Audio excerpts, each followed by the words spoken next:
বিএনপির পররাষ্ট্রমন্ত্রী টেকনোক্র্যাট ছিল। শিক্ষকদের বেতন বৃদ্ধি করতে হবে, সেই জায়গা থেকে শিক্ষা খাতে আমরা সর্বোচ্চ মনোযোগ রাখার চেষ্টা করেছি।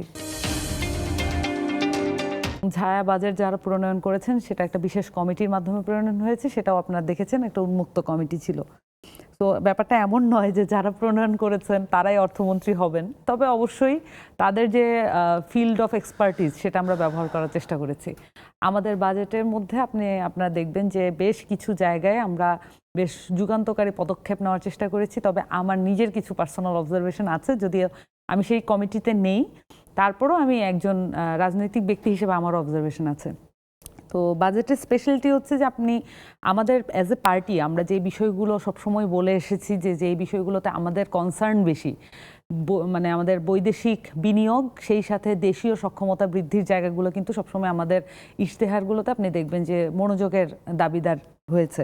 সেই জায়গা থেকে আমাদের বাজেটটা কিন্তু সেটারই এক ধরনের মিমিক্রি, এবং নবায়নযোগ্য জ্বালানিতে সর্বোচ্চ পরিমাণ মনোযোগ দেওয়ার একটা কথা বলা হয়েছে। এটার কারণটা হচ্ছে আমরা চাই যে আমরা যাতে অন্য কোনো দেশের উপরে আমরা যেটা বৈশ্বিক সংকট লক্ষ্য করেছি সেটা থেকে কাটিয়ে ওঠার জন্য আমরা যাতে আমাদের নিজস্ব সক্ষমতায় পরবর্তী যে জ্বালানি সংকট যদি কখনো হয় তাহলে আমরা যাতে এটা কাটিয়ে উঠতে পারি। আর আমি ব্যক্তিগতভাবে মনে করি এত পানি, এত বাতাস, এত যে মানে আমাদের যে রিসোর্স আছে, আমাদের যে পানি আছে, সেটার মধ্যে আমাদের আসলে জ্বালানি সংকট এবং আমাদের যে বিদ্যুৎ সংকট সেটা হওয়ার কথা না, যদি আমরা রিসোর্স ম্যানেজমেন্টটা ঠিকভাবে করতে পারি।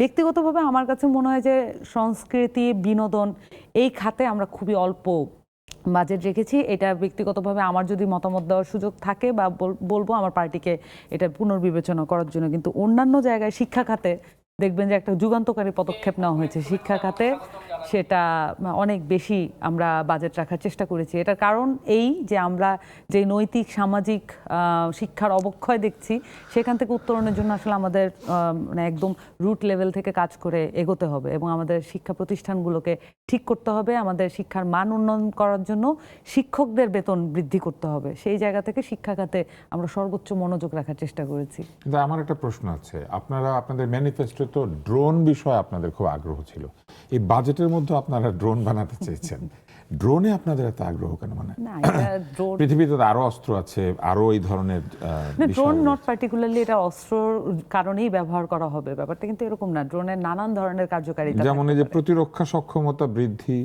এবং দেশীয় প্রযুক্তি ভিত্তিক ড্রোন উন্নয়ন, এই দুটি বিষয় আপনাদের এই ছায়া বাজেটে স্থান পেয়েছে। প্রতিরক্ষায় আমাদের আপনারা মনে করেন যে ড্রোন দিলে পরে আমাদের প্রতিরক্ষা সক্ষমতা বাড়বে?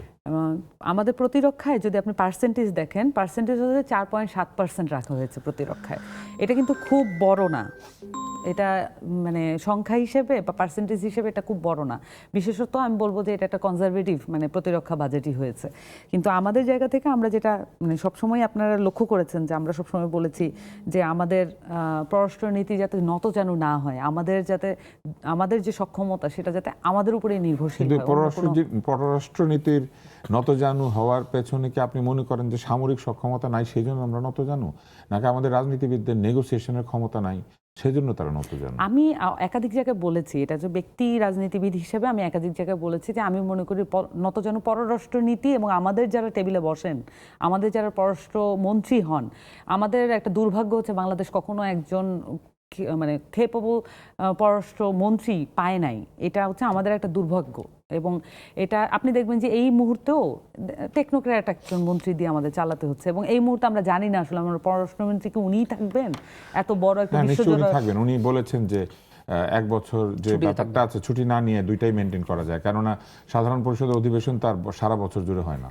এইটাই আমি বলছি যে একজন টেকনোক্র্যাট মন্ত্রী দিয়ে মানে বিএনপির প্রত্যেকটা আমলে আসলে টেকনোক্র্যাট মন্ত্রী দিয়ে পররাষ্ট্রমন্ত্রী চলেছে, এটা কি বিএনপির জন্য একটা ছিল তো? মোস্তাফিজুর রহমান সাহেব ছিলেন, উনি টেকনোক্র্যাট ছিলেন না, এমপি ছিলেন। এবারই প্রথম পররাষ্ট্রমন্ত্রী এর আগেও টেকনোক্র্যাট ছিল, এর আগে আমি যতটুকু জানি এবারই প্রথম অর্থমন্ত্রী এর আগে টেকনোক্র্যাট ছিল সাইফুর রহমান। না এর আগেও বিএনপির পররাষ্ট্রমন্ত্রী টেকনোক্র্যাট ছিল, এবং এটা একটা দুর্বলতা। আমি বলছি যে পররাষ্ট্রমন্ত্রী এবং আমাদের জায়গা থেকে আমাদের স্বরাষ্ট্রমন্ত্রীর নেগোসিয়েশনের দুর্বলতা, এটা একটা কমন প্রবলেম।